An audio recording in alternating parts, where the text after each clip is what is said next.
There is a light that wakes the morning. There is a hope that lifts my eyes. The God who paints the skies with glory is speaking purpose over my life. I am not walking into nothing. I am not drifting through the day. The one who holds the stars above me knows my heart and calls my name.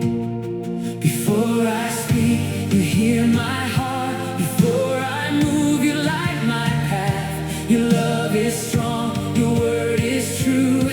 I know I belong to you. He knows my name. He knows my story. He fills my heart with hope again. He leads my steps into His promise. He gives me strength to rise and stand. Oh, He knows my name. I am remembered. I am loved and not alone. The God of heaven calls me His child, and in His grace I have a home. I walk by faith into tomorrow, with every promise in my hand. The God who opens seas before me will make a way where I now stand. I lift my voice with expectation. I lift my eyes above the day. The one who goes ahead to guide me. He's turning pathways into praise. Before I speak, you hear my heart. Before I move, you light my path. Your love is strong, your word is true. I know I belong to you. He knows my name. He knows my story. He fills my heart with hope again. He leads my steps into His promise.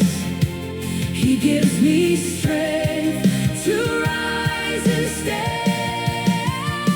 He knows my name. He knows my name. I am remembered. I am remembered. I am loved and not alone.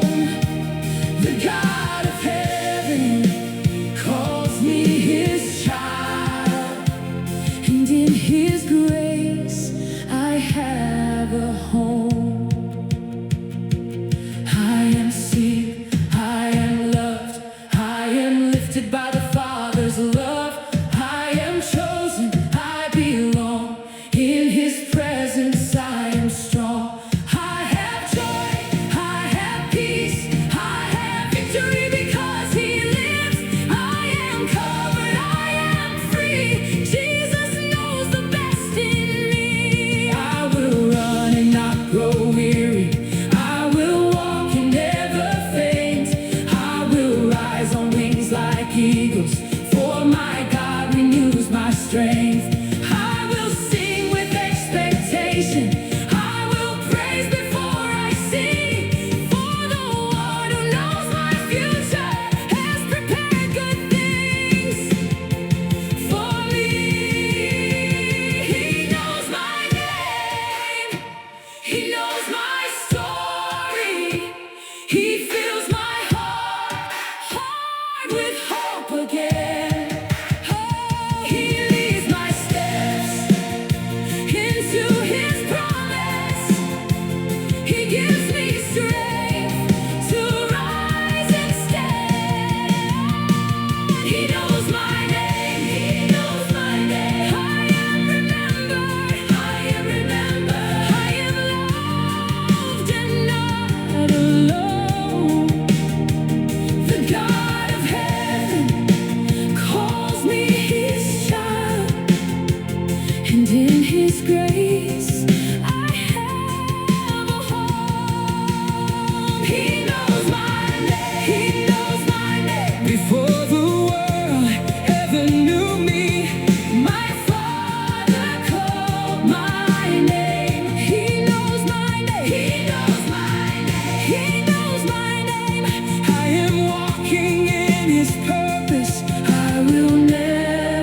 be the same. So I will move with holy courage, I will shine with heaven's light. Every step is full of meaning, every day is full of life. I may not see the whole tomorrow, but I know the one who leads the way. If he knows my name and holds my future, I can trust him for today. 카페 복 있는 자입니다. 왼편 카테고리에서 제4편 통일한국신앙 제2장 솔로몬왕국, 그 중에 제2절 솔로몬왕의 잠언. 오늘은 자료 703번, 제 교절에서는 구약 중권 379에서 388쪽, 성경 본문 잠언 15장 1절에서 17장 13절 내용이 되겠습니다. 지난 시간에 우리는 잠언의 네 번째 시간으로 의인과 악인의 언행과 삶을 비교하면서 의인은 정직, 근면, 훈계를 즐거이 수용하며 생명에 이르지만 악인은 거짓과 게으름, 교만으로 파멸에 이르게 되는데, 이는 결국 하나님의 공의가 사람을 살린다라고 하는 잠언의 가르침이었습니다. 오늘 이 시간은 잠언 5번째 시간으로 의인 곧 지혜로운 자와 악인 곧 미련한 자의 삶의 결과를 대조하게 되겠습니다. 그 핵심은 지혜가 말과 행동, 가정과 사회생활에 어떻게 적용되는지를 보여주며, 하나님을 경외하고 훈계를 따르는 자가 결국 생명과 번영을 얻는다고 하는 교훈이 되겠습니다. 본문으로 돌아가서 먼저 말의 힘이 지닌 능력에 대한 교훈입니다. 유순한 대답은 분노를 쉬게 하여도 과격한 말은 노를 격동하느니라. 지혜 있는 자의 혀는 지식을 선히 베풀고 미련한 자의 입은 미련한 것을 쏟느니라. 여호와의 눈은 어디서든 악인과 선인을 감찰하시느니라. 올량한 혀는 생명나무라도 패류한 혀는 마음을 상하게 하느니라. 합이 훈계를 업신여기는 자는 미련한 자요 경계를 받는 자는 슬기를 얻는 자니라. 의인의 집에는 많은 보물이 있어도 악인의 소득은 고통이 되느니라. 지혜로운 입술은 지식을 전파하여도 미련한 마음은 정함이 없느니라. 말의 힘이란 것이 대단하여 한마디 말이 상황을 완전히 바꿉니다. 부드러운 대답은 분노를 쉬게 하고 과격한 말은 노를 격동시킵니다. 지혜는 말의 내용보다도 그 말의 태도에 있습니다. 그리스도는 온유한 말로 사람을 회복시켰습니다. 지혜는 곧 말의 힘을 압니다. 코람데오, 하나님 앞에서의 삶에 대하여. 악인의 제사는 여호와께서 미워하셔도 정직한 자의 기도는 기뻐하시느니라. 악인의 길은 여호와께서 미워하셔도 그를 따르는 자는 사랑하시느니라. 배도자는 엄한 징계를 받을 것이요 견책을 싫어하는 자는 죽을 것이니라. 음부와 유명도 여호와의 앞에 드러나거든 하물며 인생의 마음이리요. 그 많은 자는 견책을 싫어하며 지혜자에게 가지도 아니하느니라. 마음의 즐거움은 얼굴을 빛나게 하여도 근심은 심령을 상하게 하느니라. 명철한 마음은 지식을 요구하고 미련한 입은 미련한 것을 즐기느니라. 고난받는 자는 날이 다 험악하나 마음 즐거운 자는 늘 잔치라. 가산이 적어도 여호와를 경외함이 크게 부하고 번뇌함보다 나으니라. 여간 채소를 먹으며 서로 사랑함이 살찐 소를 먹으며 서로 미워함보다 나으니라.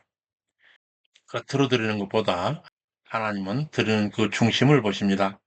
악인의 제사는 가정에 여기시나 정직한 자의 기도는 기뻐하십니다. 지혜로운 자는 하나님과 관계 중심적으로 삽니다. 그리스도를 통하여 우리는 하나님께 나아갑니다. 지혜로운 자는 코람되어 곧 하나님 앞에서 삽니다. 이어서 분노와 평안한 삶에 대하여. 분을 쉬내는 자는 다툼을 일으켜도 노를 더디하는 자는 시비를 그치게 하느니라. 게으른 자의 길은 가시울타리 같으나 정직한 자의 길은 대로이니라. 지혜로운 아들은 아비를 즐겁게 하여도 미련한 자는 어미를 업신 여기느니라. 무지한 자는 미련한 것을 즐겨도 명철한 자는 그 길을 바르게 하느니라. 의논이 없으면 경영이 파하고 모사가 많으면 경영이 성립하느니라. 사람은 이부대답으로 기쁨을 얻나니 때에 맞는 말이 얼마나 아름다운고, 여기에서 시의 적절한 말에 대한 가치에 대해서 옥스포드 해설을 보겠습니다. 각주 158번. 먼저 상반절에서 사람이 그 이의 대답으로 기쁨을 얻는다 하고 있습니다. 여기서 그 이의 대답이 하반절의 때에 맞는 말과 대응하는데 이는 곧 시의 적절한 대답을 뜻한다 볼 수 있습니다. 따라 상반절은 때에 맞는 적절한 대답이 사람에게 기쁨을 준다는 의미가 되겠습니다. 그런데 때에 맞는이라고 하는 이 표현은 말 그 자체도 중요하지만 그 시기와 관련하여 결과가 달라질 수 있음을 시사하고 있습니다. 사실 좋은 말도 적절한 시기를 놓치면 효과가 떨어질 수 있고 오히려 나쁠 수도 있기 때문입니다. 따라서 지혜자는 말을 하되 상황에 적절한 말을 가장 적시합니다. 특히 하반절에서는 의문부사 얼마나라고 하는 히브리어 말을 사용하는 수사 의문문을 구사해서 때에 적절한 말의 가치를 강조하고 있습니다. 또 아름다운 곡이라고 하는 히브리어 토브는 좋다, 선하다, 즐겁다, 복되다와 같이 다양하게 번역되는 단어로 사실상 모든 긍정적인 상황을 포괄하는 의미를 지니고 있습니다. 솔로몬은 이처럼 포괄적 의미를 지닌 단어를 사용하여 때에 맞는 말이 얼마나 큰 효용을 띠며 또한 가치를 지닌지를 강조하고 있습니다. 본문으로 돌아가서 사람은 이의 대답으로 기쁨을 얻나니 때에 맞는 말이 얼마나 아름다운고 지혜로운 자는 위로 향한 생명길로 말미암나니 그 아래 음부를 떠나느니라. 감정은 통제되지 않으면 파괴력이 됩니다. 돈을 잘 내는 자는 다툼을 일으키고 노하기를 더디하는 자는 시비를 그칩니다. 지혜는 감정을 억누르는 것이 아니라 다스리는 능력을 말합니다. 그리스도는 모든 상황 속에서도 완전한 통제를 보이셨습니다. 지혜는 감정을 지배합니다. 이어서 겸손과 교훈에 대해서 여호와는 교만한 자의 집을 허시며 과부의 지게를 정하시느니라. 악한 꾀는 여호와의 미워하시는 것이지만 선한 말은 정결을 하느니라. 이를 탐하는 자는 자기 집을 해롭게 하나 뇌물을 싫어하는 자는 사느니라. 의인의 마음은 답할 말을 깊이 생각하여도 악인의 입은 악을 쏟느니라. 여호와는 악인을 멀리하시고 의인의 기도를 들으시느니라. 눈의 밝음은 마음을 기쁘게 하고 좋은 기별은 뼈를 윤택하게 하느니라. 여기서 좋은 기별의 그 효용에 대해서 옥스포드 해설을 보겠습니다. 각주 159번. 좋은 기별은 뼈를 윤택하게 한다 하고 있습니다. 여기서 기별이라고 하는 히브리어 쉐무아는 듣다라고 하는 히브리어 샤마에 의해서 파생한 명사로 소식, 소문, 보고를 뜻하며 경우에 따라서 선지자가 친히 하나님께 듣고 전해주는 메시지를 의미하기도 합니다. 그 외에도 가르침, 교훈, 교리라고 하는 뜻도 있는데 본 단락에서는 본 단락에서 좋은 기별이라고 하는 말은 사람에게 유용한 훈계를 가리킵니다. 이것이 사람의 뼈를 윤택하게 한다고 하는데 여기서 뼈는 상반절의 마음에 대응하는 것을 신체를 가리킨다고 볼 수 있습니다. 따라서 뼈를 윤택하게 한다 하면 육체를 건강하게 한다는 의미를 갖습니다. 물론 상반절에서는 마음을, 하반절에서는 뼈를 언급해서 다소 어색하긴 하지만 이는 서로 보완적이어서 사람의 전인격, 전 존재를 뜻하는 대유법으로 범위 좋습니다. 이제면 상반절의 눈이 밝은 것과 하반절의 좋은 기별은 모두 인간의 영육을 윤택하게 한다는 의미로 이해됩니다. 본문 넘어가서 눈의 밝음은 마음을 기쁘게 하고 좋은 기별은 뼈를 윤택하게 하느니라. 생명의 경계를 듣는 귀는 지혜로운 자 가운데 있느니라. 훈계받기 싫어하는 자는 자기 영혼을 경히 여기며 견책을 달게 받는 자는 지식을 얻느니라. 여호와를 경외하는 것은 지혜의 훈계라 겸손은 존귀의 앞잡이니라. 사람은 높아지려 하나 하나님은 다른 길을 보이십니다. 교훈을 듣는 자는 지혜를 얻고 겸손은 존귀의 길이 됩니다. 지혜는 낮아지는 길을 통해 완성됩니다. 그리스도의 십자가가 겸손의 절정이며 영광의 시작입니다. 지혜의 끝은 겸손입니다. 여기까지 살핀 13에서 15장은 15장을 한 문장으로 짧게 종합해 보면 마음이 바뀌면 말이 바뀌고 말이 바뀌면 관계가 바뀌며 관계가 바뀌면 인생이 바뀐다라고 하는 교훈이 되겠습니다. 이제 스스로 질문해 보겠습니다. 자신에게 묻습니다. 나는 어떤 말을 하는 사람인가? 사람의 말이 생명을 살리기도 하고 관계를 깨뜨리기도 합니다. 나는 평소에 사람을 살리는 말을 하는가 아니면 관계를 어렵게 만드는 일을 하는가? 말은 성품의 열매이며 관계를 결정하는 도구이며 영적 상태를 드러내고 있습니다. 그렇다면 나도 오늘 하루 하게 될 한마디 말을 의식하며 살아갑니다. 의도적으로 부드러운 말 한 개를 실천해 봅니다. 비판 대신에 세우는 말을 선택합니다. 하루를 마치며 했던 말을 되돌아봅니다. 말을 바꾸면 관계가 바뀝니다. 또 자신에게 묻습니다. 나는 훈계를 어떻게 받는 사람인가? 누군가 나를 책망하거나 조언할 때 나는 그것을 방어하며 거부하는가? 아니면 받아들이고 변화의 기회로 삼는가? 훈계는 지혜의 기준이며 동시에 교만의 기준입니다. 훈계를 변화의 기회로 삼는 것은 성장하는 사람의 특징이며 공동체 안에서의 성숙을 드러냅니다. 그러면 나도 내 삶에 적용해 봅니다. 훈계를 받을 준비를 하자. 누군가 조언을 들을 때 즉시 반응하지 말고 잠시 멈추고 맞는 부분이 있는가를 먼저 점검해 봅니다. 성장하는 사람은 듣는 사람입니다. 또 자신에게 묻습니다. 내가 함께하는 사람들은 나를 어디로 이끌고 있는가? 지금 내가 가까이 하는 사람들이 나를 더 지혜로운 방향으로 이끄는가? 아니면 점점 어리석은 방향으로 이끌고 있는가? 관계는 방향의 표상입니다. 동행은 성격을 만듭니다. 그러므로 공동체 선택의 중요성은 아무리 강조해도 지나치지 않습니다. 이런 점을 내 자신에게 스스로 적용해 봅니다. 함께하는 이들과의 관계를 점검해 봅니다. 가까이 교통하는 자 3명을 점검해 봅니다. 나를 하나님께 더 가까이 가게 하는 인물들인가? 필요한 관계의 거리를 조정해 봅니다. 함께 걷는 사람이 삶의 방향이 되기 때문입니다. 또 스스로에게 묻습니다. 나는 감정을 다스리는가? 감정에 끌려가는 사람인가? 분노, 불안, 감정의 흔들림 속에서 나는 그것을 통제하고 다스리는가? 아니면 감정에 휘둘리는가? 감정은 죄가 아니지만 감정 통제의 실패가 문제가 됩니다. 지혜는 자기 통제를 함양하고 성숙은 감정의 주도권을 드러냅니다. 그렇다면 나도 내 삶에 적용해 봅니다. 감정에 관한 일기를 매일 한 줄씩 작성해 봅니다. 오늘 가장 크게 흔들린 감정을 기록합니다. 왜 그랬는지 흔들린 그 감정의 원인을 점검해 봅니다. 감정을 인식하면 다스릴 수가 있기 때문입니다. 또 묻습니다. 나는 하나님 앞에서 사는 사람인가? 나의 삶은 사람 앞에서만 바르게 보이려고 하는 삶인가? 아니면 하나님 앞에서 진실하게 사는 사람인가? 이는 외식과 진실의 문제입니다. 하나님은 중심을 보시는 분이십니다. 따라서 여호와의 경외가 곧 지혜의 근본입니다. 그렇다면 나도 항상 하나님 앞이라고 하는 그 의식을 훈련해 나갑니다. 하루 한 번 스스로 질문해 봅니다. 지금의 이 선택을 하나님 앞에서도 할 수 있는 선택이었는가? 지혜는 하나님 앞이라는 의식에서 시작됩니다. 여기까지 우리는 솔로몬의 제1잠언집에서 교훈 및 다양한 지혜 375개의 경구들 중에 그 첫 번째로 선과 악의 충돌에 대한 반의적인 묘사 184개의 경구들을 살폈습니다. 이제는 그 두 번째로 하나님 주권 아래서 삶의 질서라고 하는 주제로 191개의 경구들을 살펴보겠습니다. 먼저 사람의 계획과 하나님의 응답에 관하여 마음의 경영은 사람에게 있어도 말의 응답은 여호와께로서 나느니라. 사람의 행위가 제 보기에는 다 깨끗하여도 여호와는 심령을 감찰하시느니라.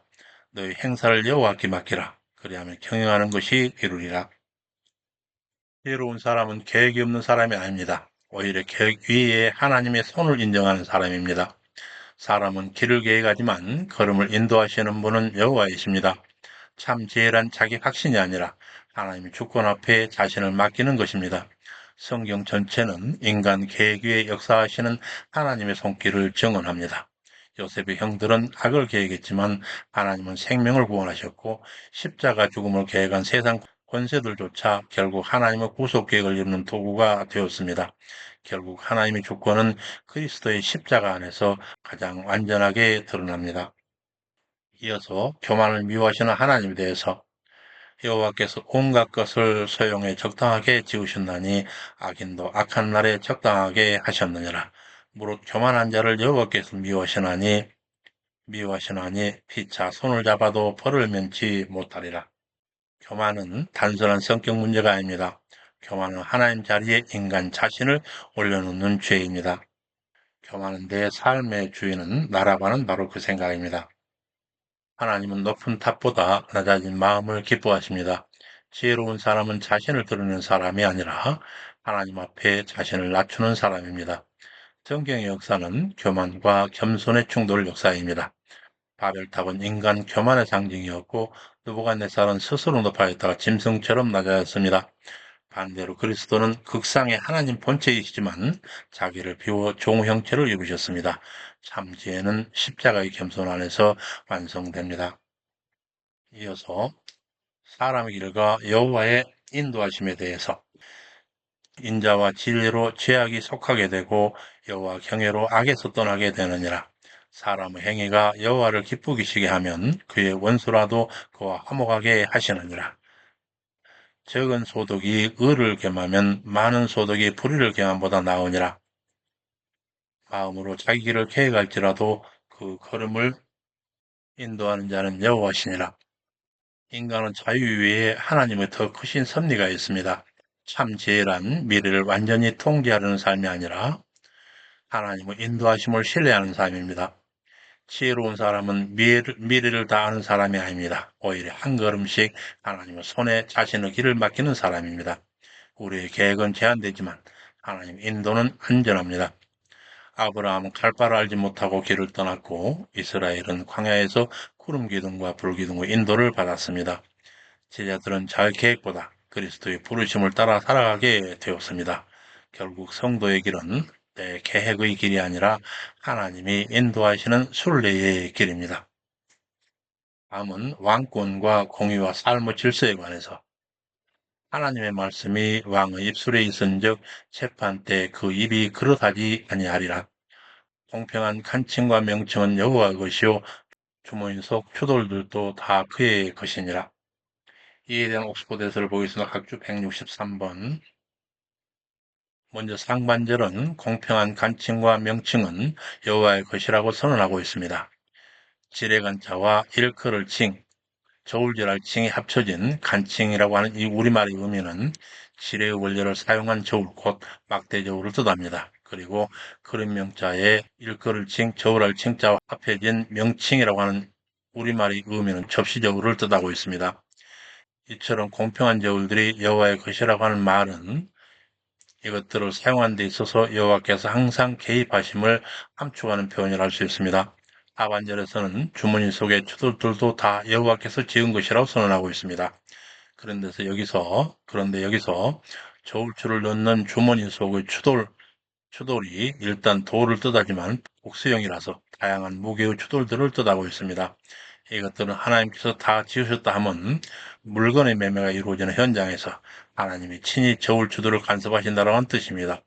이것이 왕을 소재로 한 경구에 나오는 것은 왕이 이러한 경제윤리를 백성들 가운데 바르게 세워나가며 가르쳐야 할 책임이 있음을 상기시키기 위해서입니다. 본문 넘어가서 공평한 간칭과 명칭은 여호와의 것이요 주머니 속 추돌들도 다 그의 것이니라.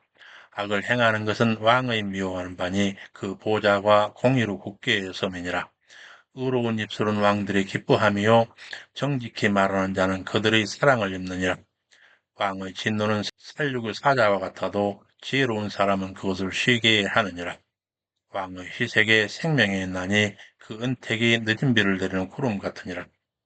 지혜 얻는 것이 금을 얻음보다 얼마나 나은고 명철을 얻음이 은 얻음보다 더욱 나으니라. 악을 떠나는 것이 정직자의 대로이니 그 길 지키는 자는 제 영혼을 보전하느니라.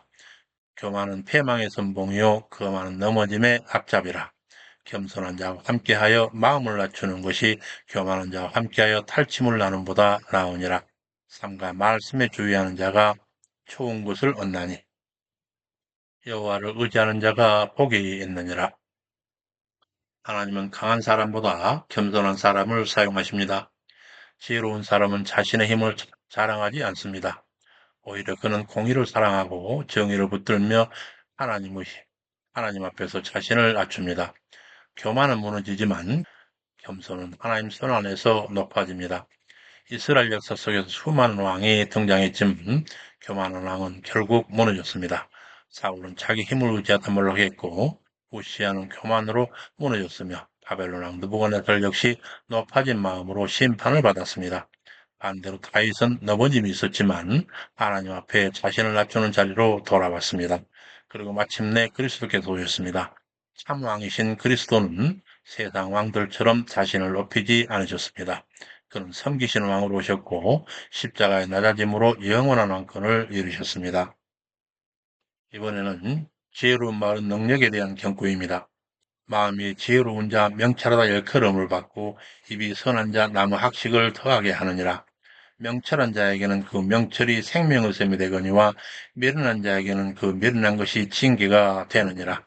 지혜로운 자의 마음은 그 입을 슬기롭게 하고 또 그 입술에 지식을 더하느니라. 선한 말은 꿀송이 같아서 마음에 달고 뼈에 양약이 되느니라. 사람의 말은 사라지는 소리가 아닙니다. 지혜는 입술 말로 드러납니다. 지혜로운 사람의 말은 생명을 살리고 공동체를 세우며 상처를 치유합니다. 반대로 미련한 말은 관계를 파괴하고 공동체를 무너뜨립니다. 팔리는 말은 지혜로운 마음에서 나오고 상처 입히는 말은 교만하고 어두운 마음에서 나옵니다. 지혜로운 사람의 입술은 생명의 샘이 됩니다. 성경에서 하나님은 말씀으로 세상을 창조하셨습니다. 예언자들은 말씀으로 백성들을 깨웠고 마침내 그리스도가 말씀이 육신이 되어 우리 가운데 오셨습니다. 그리스도는 하나님의 완전한 지혜의 말씀이십니다. 사도들은 그리스도께서 가르친 복음으로 교회를 세웠습니다.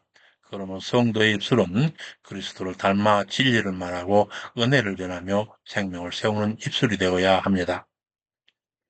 이번에 인간 길의 한계와 하나님의 절대주권에 관해서 어떤 길은 사람 보기에 바르나 필경 사망의 길이니라. 노력하는 자는 식욕 때문에 애쓰나니 이는 그 입이 자기를 독촉함이라. 불량한 자는 악을 꾀하나니 그 입술에는 맹렬한 불 같은 것이 있느니라. 회려한 자는 다툼을 일으키고 말장에는 친한 벗을 이간하느니라. 강포한 사람 그 이웃을 깨워 불순한 길로 인도하느니라. 눈을 감는 자는 패역한 길을 도모하며 입술을 닫는 자는 악한 길을 이루느니라. 여기서 눈을 감는 행위와 입술을 닫는 행위에 대해서 옥스포드 해설을 듣겠습니다. 각주 168번. 먼저 눈을 감는 것은 진실을 외면하는 것을 가리키는 것으로 볼 수 있고 악한 일을 계획하기 위해서 눈을 감고 생각에 몰입하는 것으로도 볼 수 있으며 마음속에 간직한 악으로 인하여 상대방을 직시하지 못하고 눈길을 피하는 것으로도 볼 수 있습니다. 또한 잉크하듯이 범죄를 저지르기 위한 약속된 행동으로 눈짓하는 것으로도 이해할 수 있습니다. 그리고 또 입술을 닫는 것은 진실을 말해야 할 때도 말하지 않는 것으로 볼 수도 있고 악한 일을 계획한 후 이를 실행 옮기기 위하여 결의에 찬 모습을 나타낼 수도 있습니다. 입술을 일그러뜨리며 심술궂게 웃는 모습을 나타내는 것으로도 볼 수 있습니다. 어떤 견해를 취하든 본절은 불량자가 악을 행하기 위하여 골몰하는 모습을 묘사하는 것만큼은 분명해 보입니다. 이런 자의 행동을 패역한 일을 도모하며와 악한 일을 이루는 일이라고 하는 데서 잘 드러나고 있습니다. 본문 넘어가서 눈을 감는 자는 패역한 일을 도모하며 입술을 닫는 자는 악한 일을 이루느니라. 백발은 영화에 멸류관이라. 의로운 길에서 얻으리라. 노하기를 더디하는 자는 용사보다 낫고 자기 마음을 다스리는 자는 성을 빼앗는 자보다 나으니라. 사람이 제비는 뽑으나 이를 작정하기는 여호와께 했느니라. 인간은 판단하지만 최종 결정은 하나님께 속합니다. 눈에 오라 보이는 길이 항상 생명의 길은 아닙니다. 그러므로 지혜로운 사람은 자기 확신보다 하나님의 인도를 더 신뢰합니다. 사람은 계획하고 판단하지만 결국 모든 결과는 여호와의 손 안에 있습니다. 구속사적으로 인간은 끊임없이 자기 일을 확신해 왔습니다. 아담은 스스로 선악을 판단을 하였고 이스라엘은 자기 왕을 세우려 했으며 종교 지도자들은 십자가를 통해 예수를 제거하려 했습니다. 그런 인간의 계획 위에서 하나님의 구속사는 계속 진행되어 왔습니다. 십자가조차 우연이 아니었습니다. 사람들은 예수를 죽였지만 하나님은 그 사건으로 구원을 이루셨습니다. 결국 역사의 마지막 결정권은 인간이 아니라 하나님께 있습니다.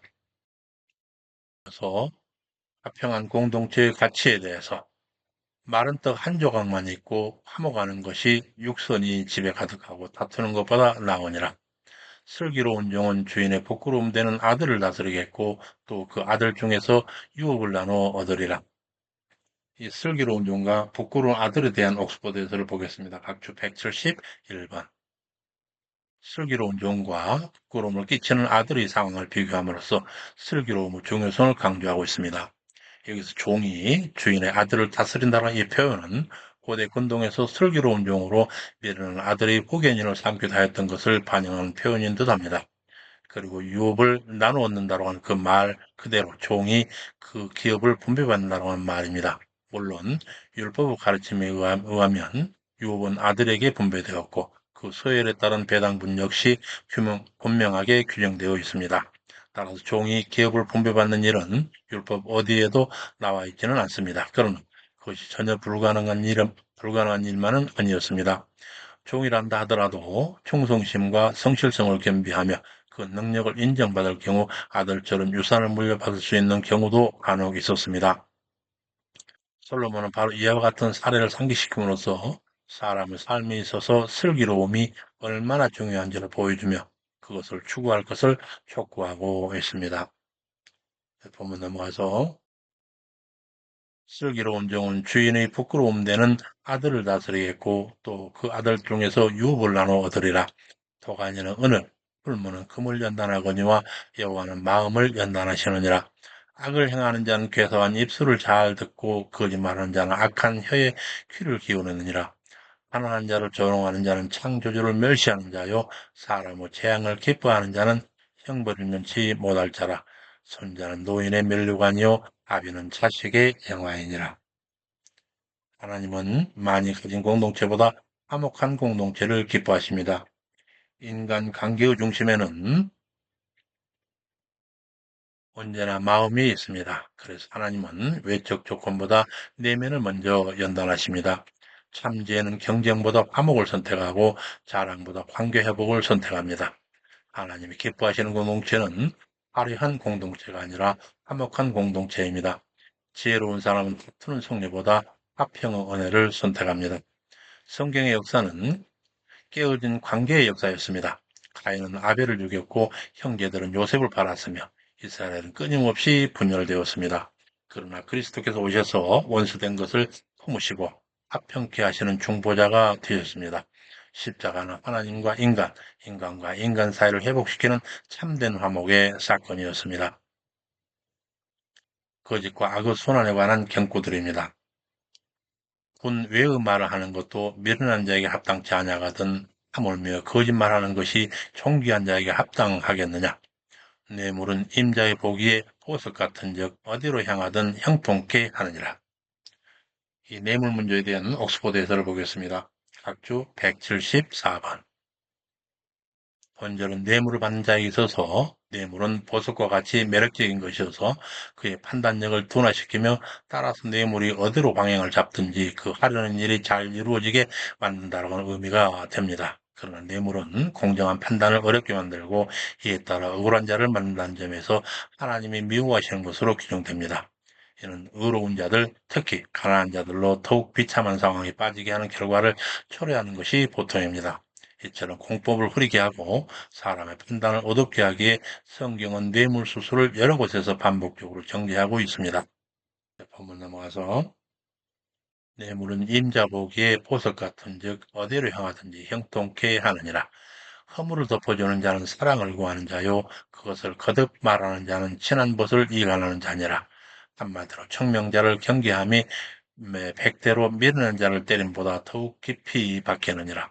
악한 자는 반역만 힘쓰나니 그에게 잔인한 사자가 보냄을 입으리라. 차라리 새끼 빼앗긴 암컷을 만날지언정 미련한 자를 만나지 말 것이니라. 누구든지 악으로 선을 갚으면 악이 그 집에서 떠나지 아니하리라. 죄는 단독으로 머물지 않습니다. 거짓은 또 다른 거짓을 만들고 악은 악의 순환을 읽습니다. 거짓은 결국 공동체를 무너뜨립니다. 지혜로운 사람은 진실을 말하고 허물을 덮으며 악의 순환을 멈춥니다. 인간은 계속해서 하나님을 속이고 서로를 속이며 살아왔습니다. 그러나 하나님은 진리이신 그리스도를 보내셨습니다. 그리스도 안에서만 거짓이 무너지고 참된 관계 회복이 가능해집니다.